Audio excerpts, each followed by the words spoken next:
Ladies and gentlemen, welcome to the Rogers Kakasungura YouTube channel.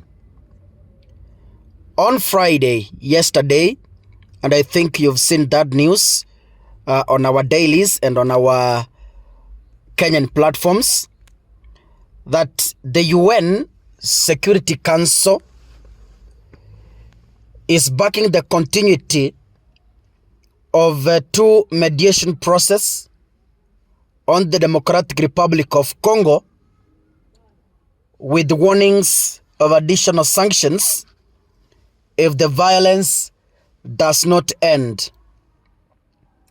On Friday, 15-member council, Friday, that is yesterday, they passed a unanimous resolution that condemned the violence of M23 rebel group that is said to be backed by the Paul Kagame, the president of Rwanda, and as well as the Congolese support for FDLR rebels, and asked for immediate ceasefire.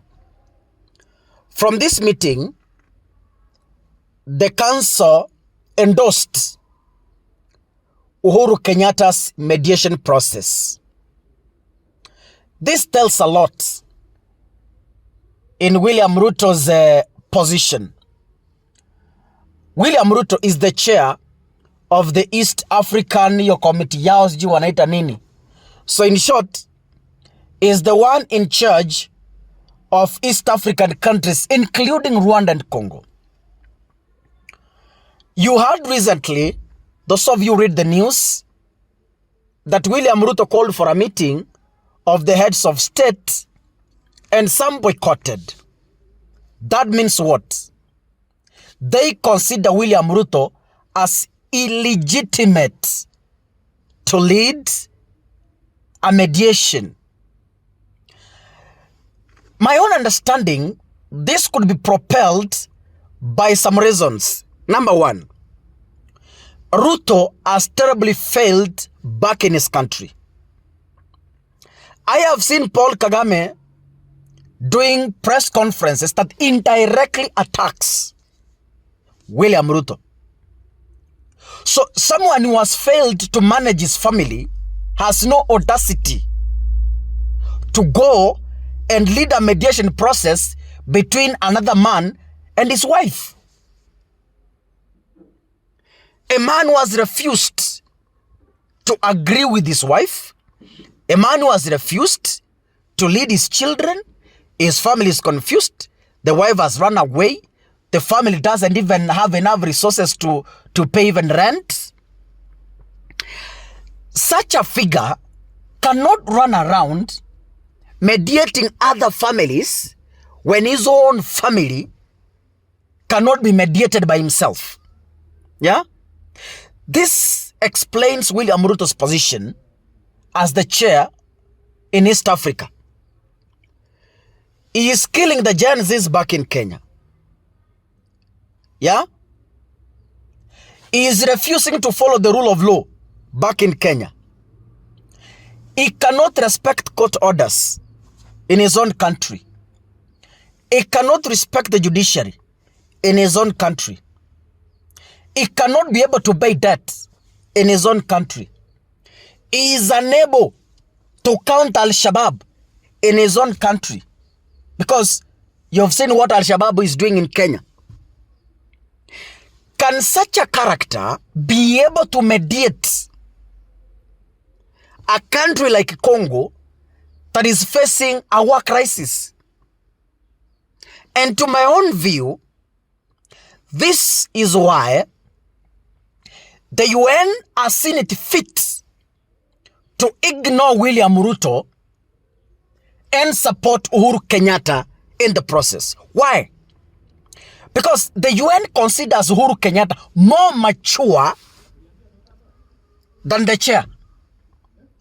The work of the chair is to incite instead of mediating. You saw what he did in Tanzania, in Sudan. He is inviting the rival group that is preparing to oust the government, is housing them in Nairobi to form a parallel government.